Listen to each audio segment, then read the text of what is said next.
Okay, so we have pulled over next to this pumpkin patch to show you the mountain, which is Mount Sugarloaf, which hopefully you are on. The reason we are not on Mount Sugarloaf is because, believe it or not, Mel Gibson is filming a movie up there today. So, Mount Sugarloaf is another one of these mountains that is a recycled mountain. And the reason I say that is because the sand that forms the sandstone of Mount Sugarloaf was pulled from the ancient mountains that were formed in the center of Pangaea.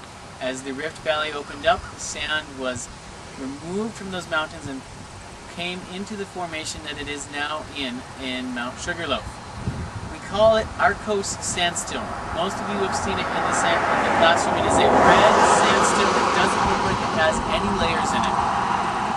We know a couple of things about this Arcos sandstone.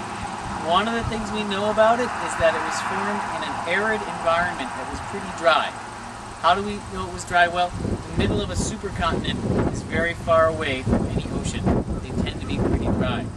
Also, the presence of red indicates the presence of iron, and iron tends to oxidize in really dry environments and become red. So we know that this is a recycled mountain and that it formed in a dry environment. Now that's not the end of the story here, because this mountain started out to be shaped like this.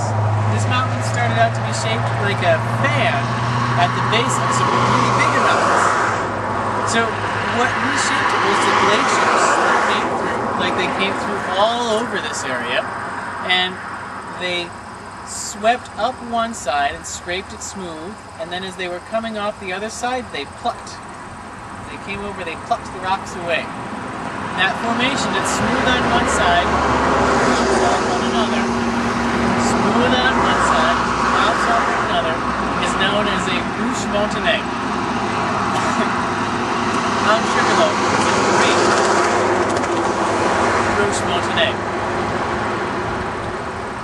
Okay. So, we've said how we have one Rouge Mountainais there, that's Mount Sugarloaf. There's another piece of Mount Sugarloaf there, which is a second Rouge Mountainais. And as the camera pans around, you can see how it's very shallow grade on one side, and then it drops off steeply. Pretty classic Rouge Mountainais formation. It's a type of formation that you only get in glacial country. The word, of course, comes from France, where there were also lots of glaciers.